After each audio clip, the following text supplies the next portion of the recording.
you everyone for joining us back at the Excellence Lounge here by Group Black. It's advertising week, and the ads that I think none of us want to see anymore are all the political ads that are running right now. I don't know if you know, but there's apparently an election happening in, 25 days and counting. And so, if you're in New York, you don't see as much, but man, every time I fly out of state, when I'm in Georgia or Pennsylvania, like every single ad that we're seeing is about politics. And it's part of our ecosystem, the work that we do day to day, working with brands, absolutely is translating into the political world and vice versa. And so today we wanted to talk about politics, culture, data, and I have two amazing panelists with me who I will let introduce themselves. I'll say a little bit, but let them introduce themselves, who have been steeped in this work and in this world, and we're gonna have a great conversation. So thank you again for joining us. So I will start outside in.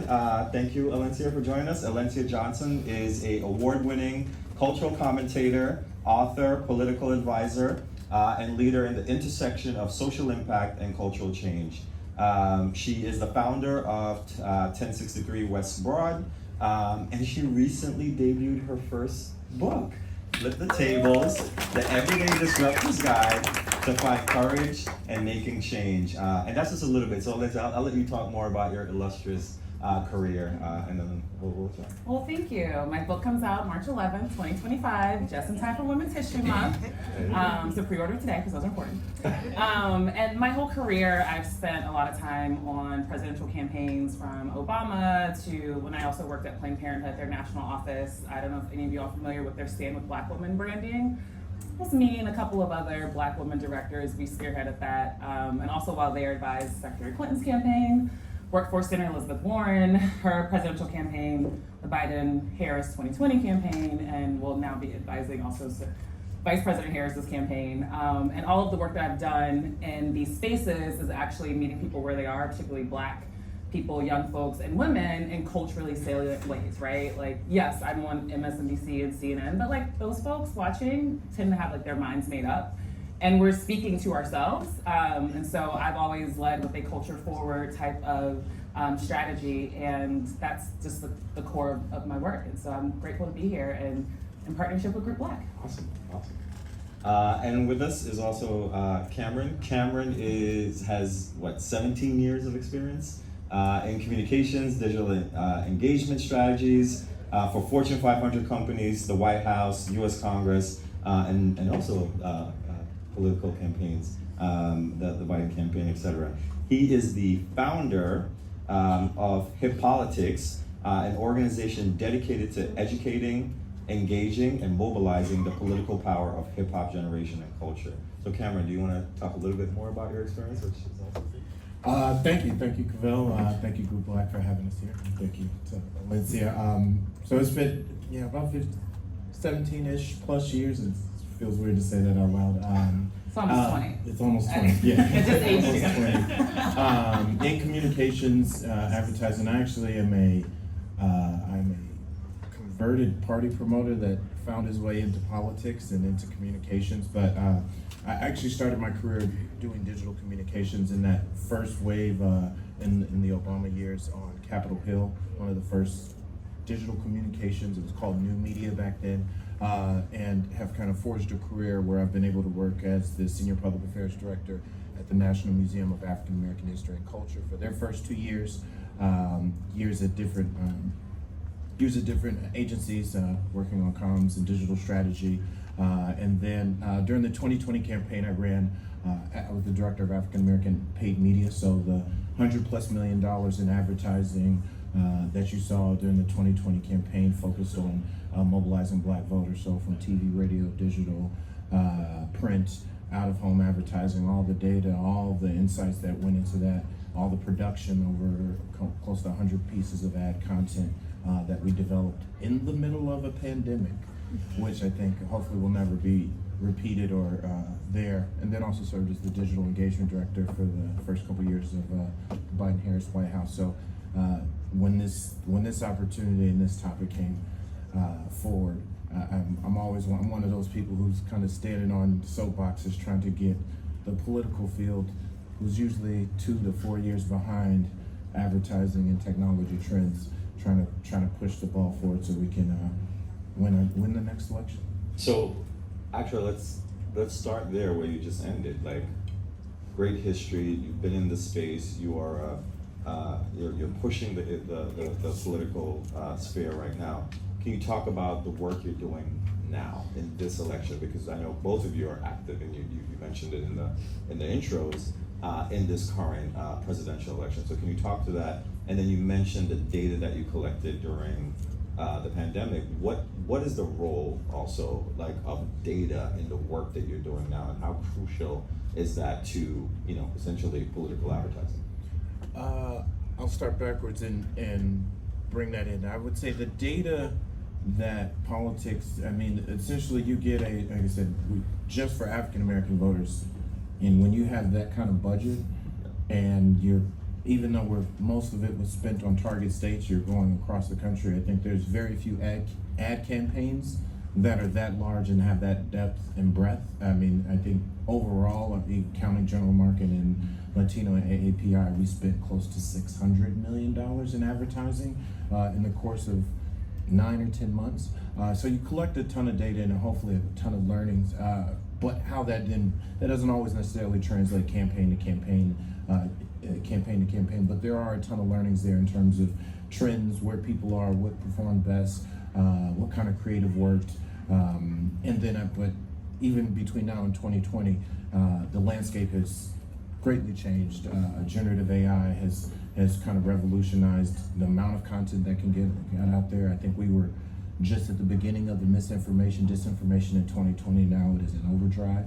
And then so some of the work that I can publicly talk about, we're working both with PACs, campaigns, a few of the, I'm obviously a Democrat, so a few of the folks on the Democratic side in the Democratic ecosystem for either their advertising, digital strategy, comm strategy, and then also working with Group Black to try to introduce some of the technology and the work that you're doing in leading to the political sphere. Like I said, who's normally, politics is more of a CYA kind of industry, so rather than innovate and risk being wrong, I'd rather do something that kind of worked or worked before that I know won't get me fired.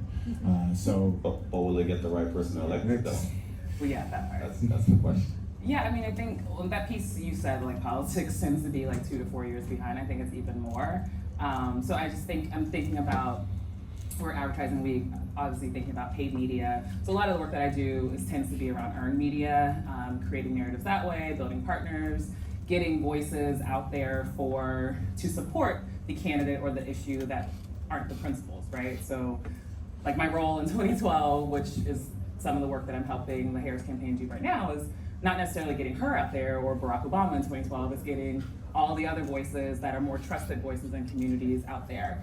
And using them in spaces that aren't as typically overly saturated with political messaging. And so, like I mentioned, CNN, MSNBC, it is literally an echo chamber. I know one of my homeboys and I talk about this all the time. He's like, yo, you're so good on there. I was like, yeah, but I'm not talking to the hood, and that's who I need to get out. Everybody who's watching CNN, MSNBC is gonna vote. But people engaging the shade room or any of the advertising that you all are putting out there, they're still making a decision. And so how do we reach people that way?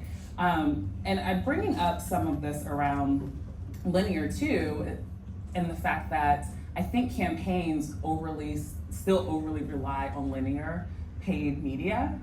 And if we look at how, the age demographic of the electorate is changing, right? And so who watches linear TV tends to be older folks. I watch linear TV, I'm an older millennial, but my live TV is actually a streaming platform. It's through Hulu, it's not through cable anymore, right? And so I don't know I think folks like Cameron and myself, we think about this, but we're also Black people, right? We are underrepresented voices, so we actually know what penetrates beyond the mainstream, right?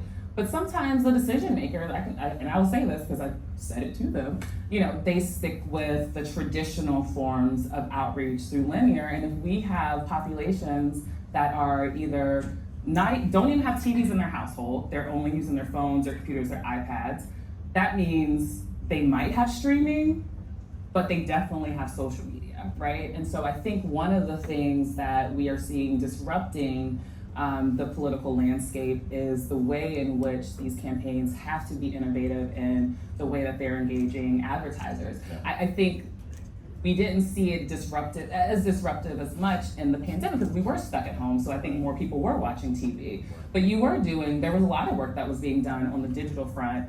I just think it's just so interesting. I'll hear from, Senate races and congressional races, and I'm not saying we don't need to be advertising on linear television and through cable and all of that, but just the over-reliance on that when we are literally digital landscape and our politics is going to be behind. And I'm sorry, this election is life or death, and we're not going to be able to figure it out in 4 years if this thing doesn't go right. And one of the things you're talking about, and you mentioned this, Cameron, also is also this is the election that I've never heard anyone talk about black men in any election cycle I've been in. In this election cycle, I'm hearing a lot about, hey, where are black men going, right? Like they're like a swing vote now, apparently. What kind of, because data in advertising, we're usually talking about big data, right? Like what's the quantum of data you have? How many people can you reach, the demographics on them? But really in this space, especially in talking about the African-American voter, the data is far more around culture and some of the things that you just shared, Alencia. So can you share a little bit about how campaigns are looking at, specifically in African Americans, how they're looking at culture and what data points are they looking at to help get out the vote or get registration or all the different, get them to the polls essentially during this election cycle? Yeah, I can start and Cameron piggyback. I think some of that is looking at who are the trusted messengers. So there was this focus group of some black men last week that I heard about, and they said Club Shay Shay is a trusted messenger to them. And I was like, okay, so who we got to get on Club Shay Shay? Like at this point, whether or not that is a trusted messenger to me, it is a trusted messenger to someone, and it's probably my cousin who does not listen to what I got to say, but he will listen to him, right?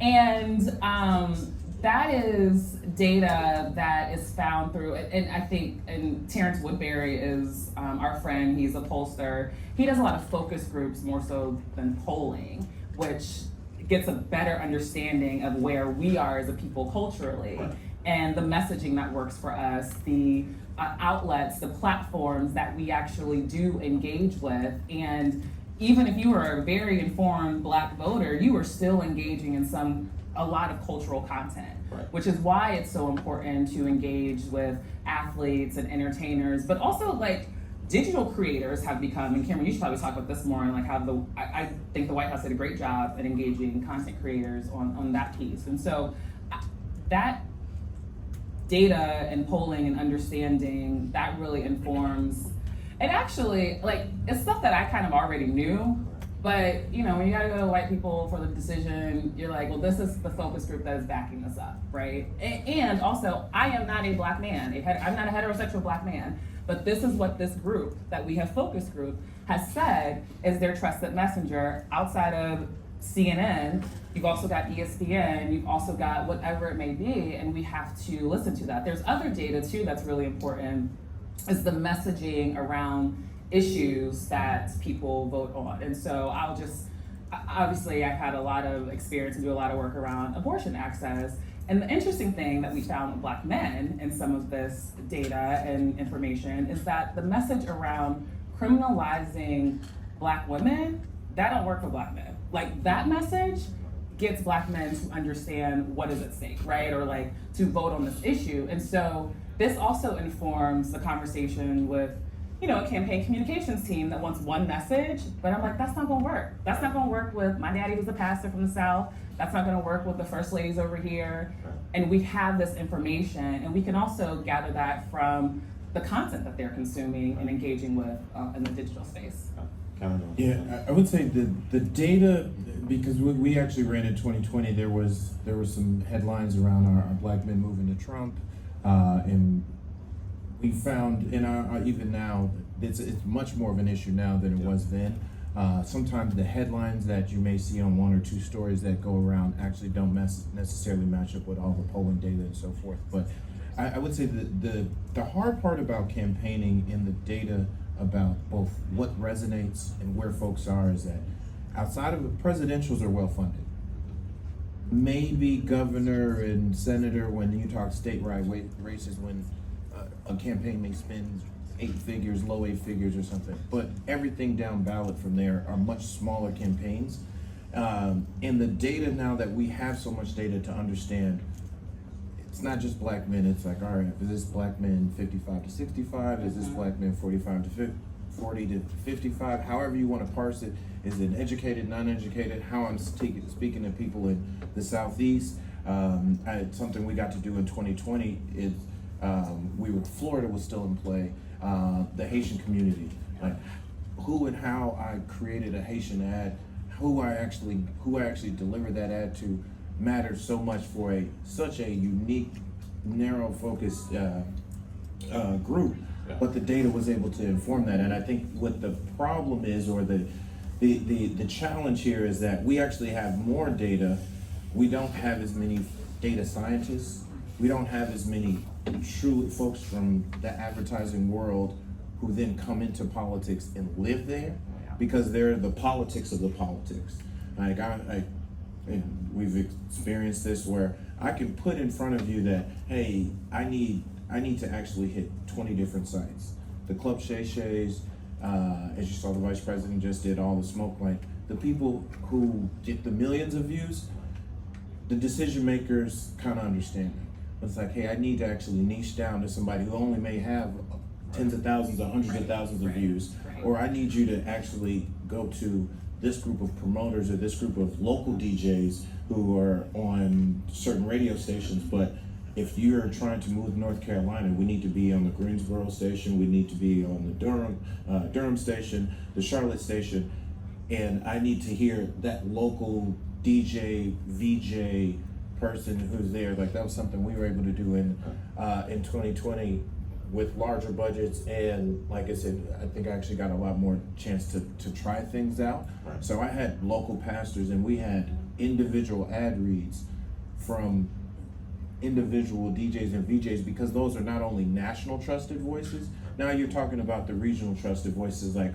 who would, we ran a promoters program, and we put a few $100,000 in party promoters. But think about who gets higher open rates on their emails and their text messages. And I'm trying to reach not just young people. I mean, people in their 20s and 30s and even 40s are still going out. You know what? I want to know what they're talking about. Like, but that's a thing that data was able to show us. Is like, hey, I can look at they might not have as many like the top line stats of like millions of views and so forth, but the data that we're able to find to understand where these niche communities are. And now that data is infinitely more in terms of being able to, but we just don't even have the talent all the time who are there to understand how to turn that data into actionable media planning, and then the politics that it takes to get you to actually put the dollars to get it approved and get it out the door. So, you know, what you're talking about is, we talked about this a lot at Group Black, is hyper-personalization. Like, you have to speak to me. I want the ad to speak to me, right? Like, you have to talk to me as Cavell, who lives in Brooklyn, who's 6 foot tall, right? Like, who's 6'4". That is very niche. But you said something, Cameron, which I'd love to hear if that's playing a role. All that's happening in this building, half of the conversations is about AI. But you mentioned that politics is usually behind. Are you all seeing in this cycle with where we are now? Because 4 years ago, AI was not where it is today. Is AI, machine learning playing a role, whether in like creating content that's hyper-personalization or getting better targeted, or I don't want to feed, but like where's that in the sphere of politics? Because we sit here in advertising and we're just like, why is this message so like this? I think you could do better. I think when you say AI, there's two parts of it. There's the AI in terms of the policy and it as a topic, because if you go into and say like, hey, I have generative, I've found sometimes if you say that as a firm, I use generative AI to be able to create more content and more data-driven content, that actually could scare some certain politicians and certain managers, because they just don't have a full understanding that they're thinking of it as a topic. I think generative AI, I've talked to other folks who are in the industry and other ad creators and or ad and placement firms and things of that nature. Some are using it.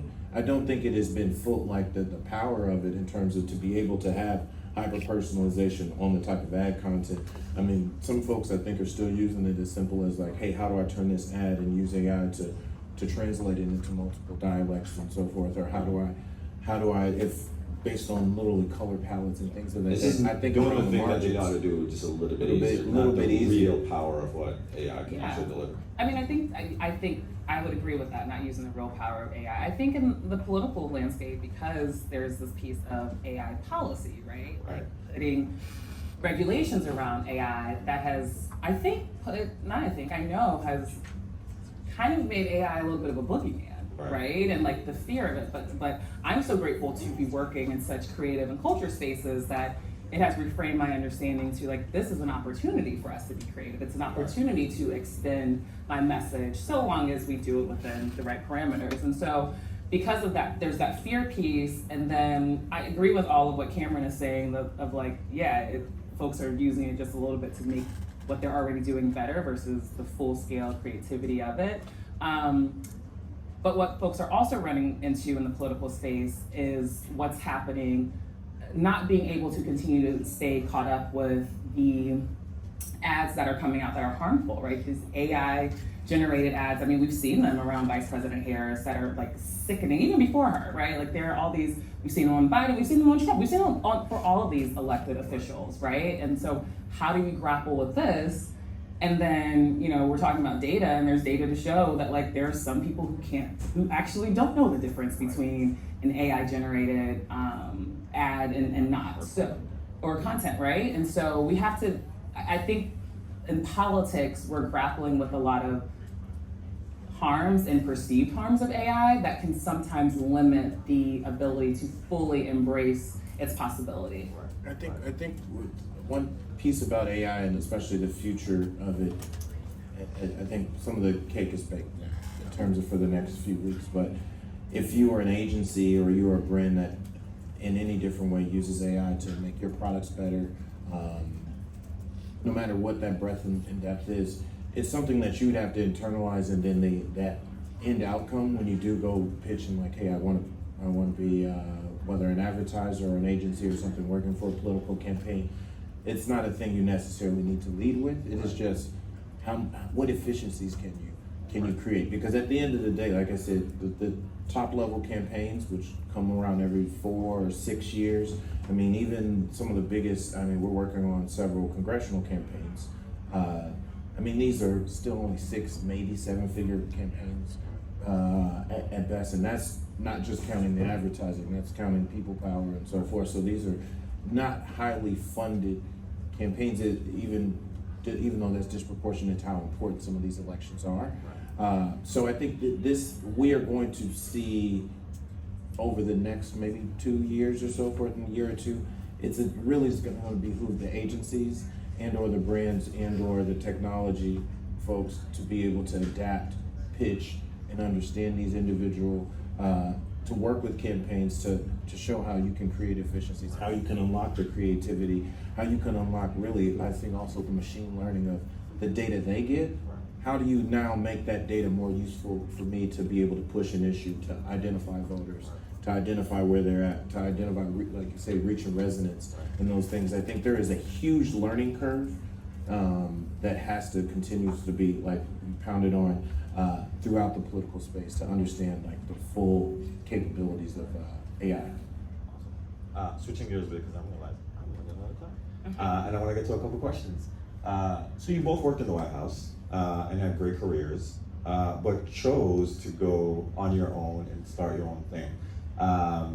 Talk to me about what was the gap opportunity that you saw that made you strike out and form your individual companies. Cameron, I'll start with you. And then because Alencia, I've sit down and learn from you her.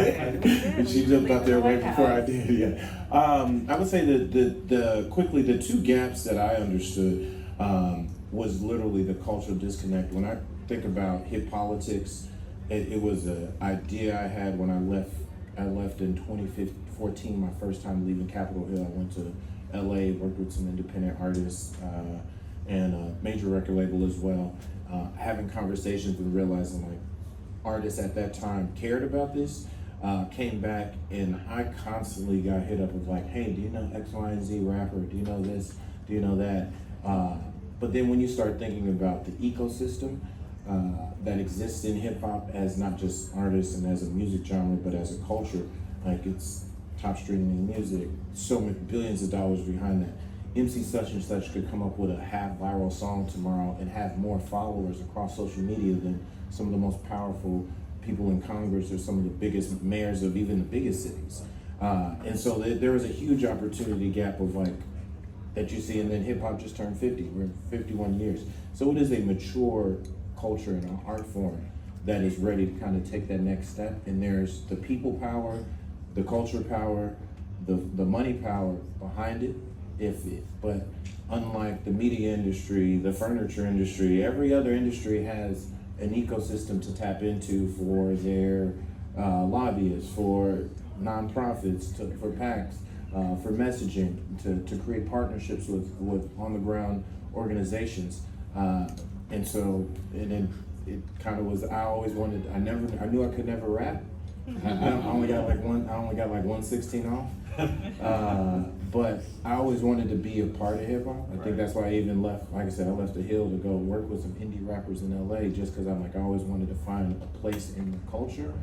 But I also understood the power and just deeply enjoy politics and social movement and so forth there. So creating that niche and knowing that no one had really had explored it. And then, I mean, there's just a lot of cachet and stuff that comes from working in the spaces we have. Right. And then I would say the last thing is when you see some people who have way less half-cocked ideas that come out here and get multi-million dollars in funding, right. And get some of these contracts, you're like, dude, the worst that can happen is it fails and I'm gonna get a job.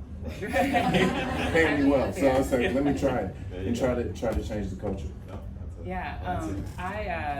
Okay, well, correction. I never actually worked in the White House. Oh. But, I mean, sure. There we go. I like to say I'm a serial campaigner because I like to take risks and, like, I get to say the thing that, like, the White House can't say. There were plenty of times the cameras in the White House, they would call and they're like, can you say this on TV? Because we can't say it, but it will help the issue. So I like being that external agitator. And I actually feel like I became an accidental entrepreneur.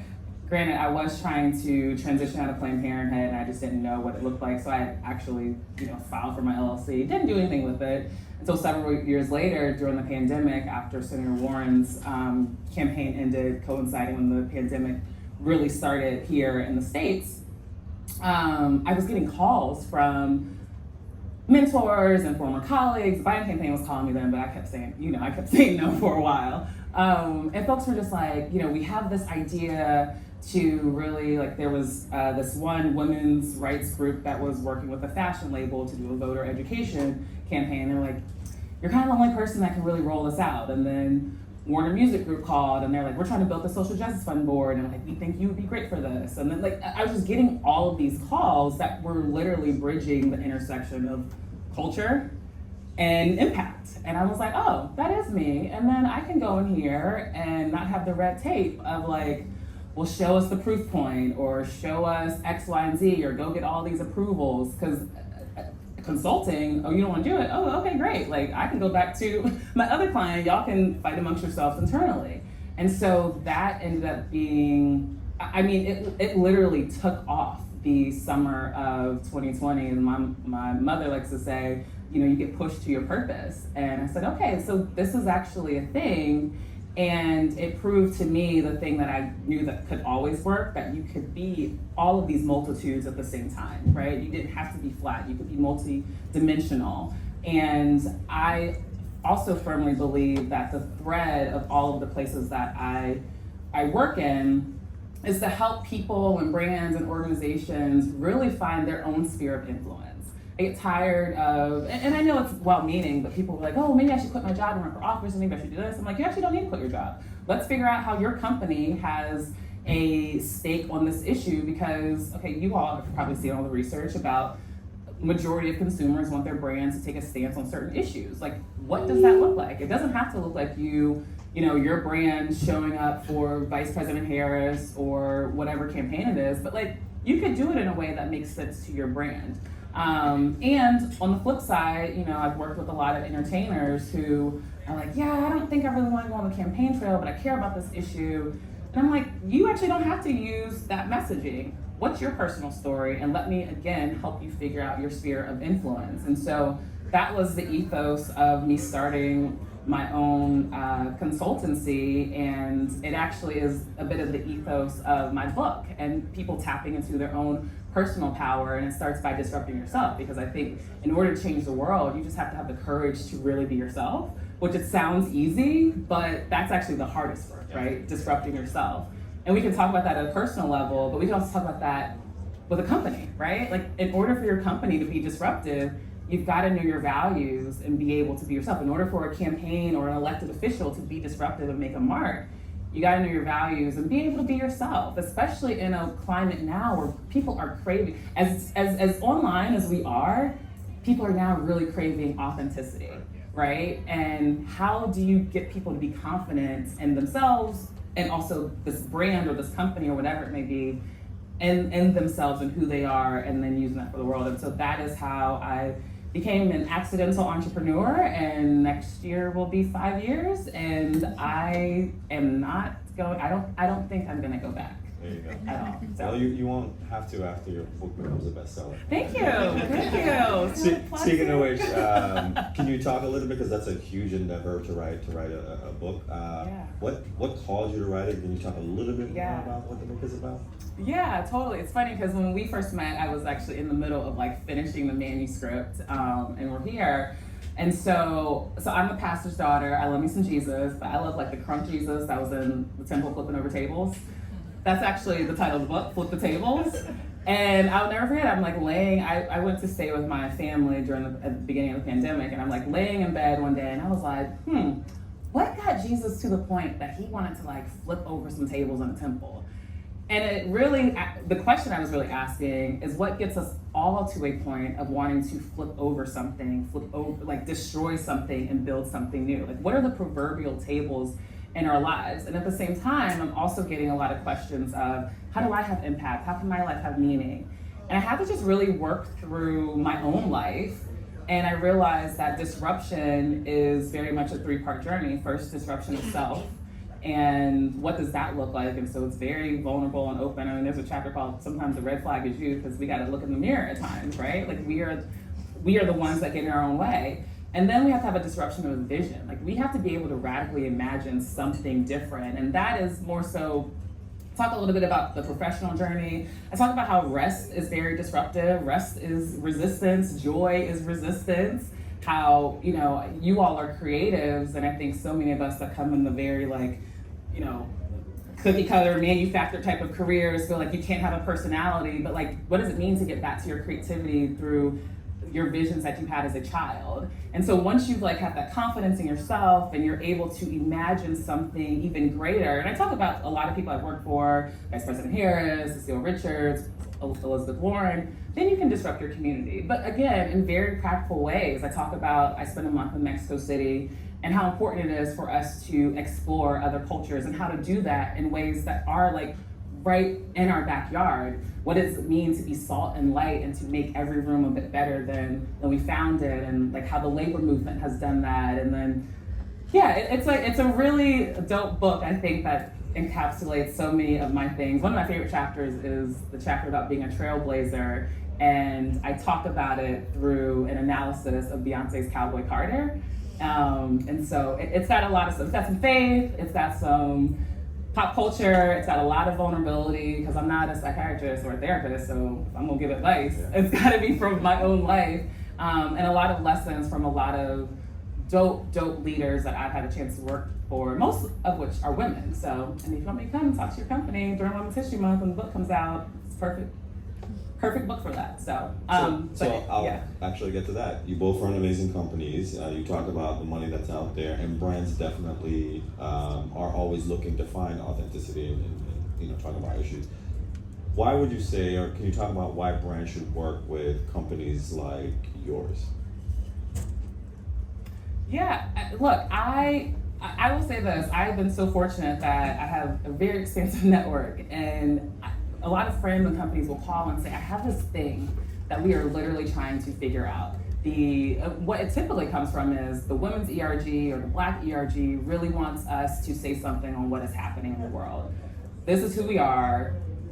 How do we do that? And I will say, whiteness will say, oh, you do DEI. I'm like, I actually don't. Like, that is a very real stream of work that takes some science and years and all of that. But I do help you socialize your message to the world. Who are the partners? Who are the new people that you can bring into this conversation? Where are the places that you can show up to roll out these conversations? So one of my clients, they do a lot of music policy, a policy for the music industry. And that can seem very old and antiquated, but how are we talking to Black and Latino communities about how, yes, it's a music policy, but it's actually going to impact marginalized folks across the board, everyday people. So what does that look like? Through events, through partnerships, through narrative strategy, press strategy. Another client, they do a lot of crowdfunding, and again, they don't see as much engagement from women entrepreneurs, Black entrepreneurs, and business owners. How are we engaging them right where they are on issues around that show up on their platform as well? And so those are the ways that we, help companies strategize on how they can show up to kind of an untapped consumer base that's already there. I would say the reason that coming with us or working with me or working with, I would say, our team, if it's around politics, around issues, it's so much more about both the relationships, the skill, and the nimbleness to be able to kind of adapt and have a two-way conversation between what is your brand, what is your company, what are you trying to do, versus understanding the world of politics, understanding the world of issue, folks who are leading on major issues in these organizations, and then that translation, but not just as a translator and a connector, but then also having the expertise to be able to implement and execute. And then I would say the other advantages of kind of working with our team is that we can build teams of kind of the best folks. You don't realize in politics, been blessed, I think we've both been blessed to be able to work around so much talent, and not just Black talent, but so much talent. But especially when you start talking about BIPOC communities, Black, Latino, AAPI communities, and leaders who may have gotten buried in the DNC or may have gotten buried in certain organizations, but you've been able to be in the trenches with them through campaigns, through major issues, and really understand that. And when you pair that with the technology that exists, with the right kind of organizational and company partners, I think they're if you go with some of the bigger brands, they're trying to keep everything in-house, and they may have probably not the best people doing every single thing, or you may just have heard the name, but having worked for the most connected agencies before and at senior levels, and once you kind of peel back the curtain, you're like, oh, this is what we're doing. Oh, I think that was kind of the impetus to be able to partner up and move out on my own. Because once I brought in a couple $1 million of business, once I was able to be in some of these rooms, and then I would say, quite frankly, that the future, I hate using this term minority, but the minorities are the majority. The new majority, the global majority, the new global and the U.S. majority. If you are not centering as a brand, as a company, as an organization, a diverse group of leadership, a diverse group of consultants, a diverse group of both internal and external leaders. I'm 42, about to be 43. Now my age of the geriatric millennials and the folks coming after, that's what we're still calling. But our group, we're moving into the VP, the director, the young or middle-aged CEOs. We are the check writers. And if you don't think a Black man or a Latino woman, an Asian kid, or even LGBTQ, like any of our, if we are over the checks and over these brands and over these budgets, I'm going to be looking for me in who I hire, who I work with. And so if you're making a bet on like, oh, I'll just stick with kind of just the, and that's not to say that even white folks who are leading are also looking and understanding that new majority is driving culture, is driving spending, is driving brands. And so if you're trying to not just be here for the past, but you're trying to be for the now and the future, and folks like us. All right, I know I'm well over time, but I gotta ask one hot question to end it. I want you to look into your crystal balls. You guys have all the behind the scenes and know the stuff that we don't know. In this election, you're gonna be surprised by. Cameron, you're first. In this election, honestly, I am going to. They're gonna be surprised by it because you know things that we don't know. In this I don't know if this surprises you, but in this election, and I'm speaking to everybody who can hear this and everybody, like this is one of the times where we need to be the most diligent as U.S. citizens, because in this election, you will be surprised by how long it may take to call the election, and how long this process, like what we don't want is what happened in the Al Gore Bush, where it's like, oh, one, we didn't probably know as much, but that got up to major, like the Supreme Court and major courts, and we didn't have maybe the knowledge, information in the organization to fight back one way or the other. But in this election, you will be surprised how kind of, I think, post-election day, how dirty it's going to get. Whew, not to scare you, everybody. Also, please stop calling me geriatric mineral. Nobody else. I hate that term. We're family. We can do this. Oh my goodness, I get this question so much. I'm also teaching a class at Georgetown right now. And I get this a lot ask this question a lot from students. I think one of the things people are going to be surprised at is, I agree with Cameron. I have my election predictions. I'm not going to share. You have to watch CNN or MSNBC. There you go. But I think one of the things people will be surprised at are the issues, the exit polling of the issues that actually motivated folks. And so again, you see all this polling that says it's the economy, it's immigration, and then they'll say, well, abortion isn't actually an issue, and it's like number 5. And I'm like, issues of like race and gender and sexuality are actually top issues for people. And like, I'm sick and tired of telling people that it's true, sick and tired of the exit polling and the 2022 midterms telling folks that it's true, and folks not realizing that anybody with an intersecting identity, any attack on your personhood is actually an economic issue. And so I think we will be surprised, or maybe some of us not surprised and proven right about the issues that we care about. Those of us in this room are actually even more motivators than the polling apparatus in DC wants to say that it is. Awesome. Well, thank you both, Cameron and Alencia. This was a great conversation. Thank you, everyone.